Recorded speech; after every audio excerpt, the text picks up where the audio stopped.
Hingi lang po ako konting feedback regarding sa unit. Kamusta naman po? Okay naman, sir. All goods. Sariwa. Maganda yung takbo. Nice one. Sariwa po ba? Oo. Sariwa. Fresh na fresh. Pati loob. Magkano po ba tawad nyo talaga? 260. Hindi lang sana kung kaya. 263. 260. 262. 262. Dahil, biro lang. Sige po, dahil malayo pa kayo. Dandil. Ito nyo naman, napaka-fresh ng ating Toyota Vios. So, buyer na mismo nagsabi kung gaano kasariwa yung unit natin. And mga boss, magandang hapon sa ating lahat. Happy Friday. May walk-in tayo mga bossing. All the way from, taga saan po kayo boss? Marikina pa. Ayan si Ma'am Christine. Bali, nag-message siya sa atin. No? So, sabi ko mas maganda mag-walk-in muna sila dito at para makapili. So, ito na, chine-check na nila ang ating super fresh Toyota Vios na manual transmission. 2009 model mga bossing. So, mamaya papakita ko sa inyo gano'ng kasariwa ito mga boss. Legit first own. Kita nyo naman yung interior mga bossing. Pakita natin sa kanila. Kainong musga mga boss. Damn. Napaka-solid ng interior. Tignan yung mga seats mga bossing. Oh. Panalong-panali mga upuan. Titigas nyan mga boss. Ayun ang shape knob natin. Oh. 89k orig mileage mga bossing. Pakita ko lang sa inyo. Ayun, 89k orig mileage. So, ang asking lang naman natin dito is 285k only mga bossing. So, ayan. Napaka-goods. Napaka-tahimik ng makina. So, pakita natin sa inyo radiator mga bossing ha. Yung mga kasa markings pa to. Ayan walang bula mga boss. Ganda na circulation yan. Solid yan. And dipstick natin mga boss. Walang talsek. Walang usok mga bossing ha. Napaka-solid ng ating Toyota Vios.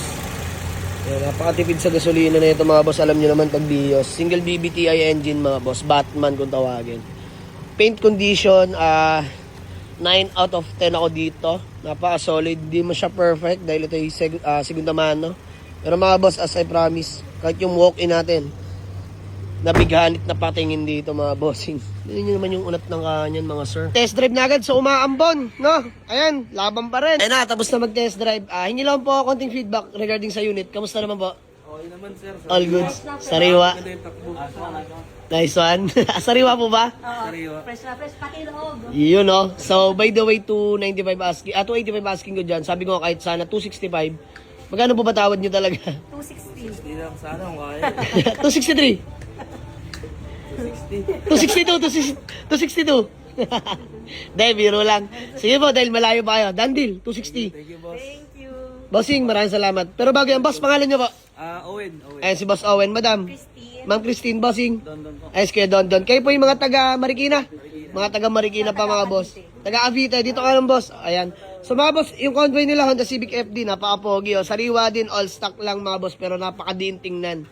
So ano po, Dandil? Sige po, valid ID na lang po. Dinala po tayo sa office. Gawa lang tayo ng acknowledgement letter. Let's go! So ayun mga boss, valid Dandil na tayo sa ating Toyota Vios. So na-fully paid na. Bank transfer, awa ng Diyos.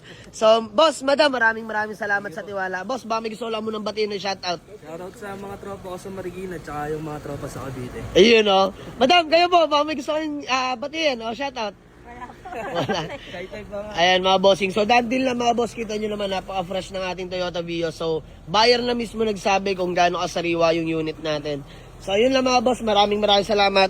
So mangyayari, dahil nag-aaral pala mag-drive si bossing, babalikan na lang mamaya magsasama ng driver.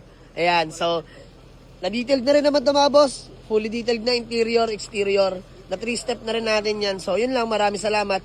Picture lang kami, let's go.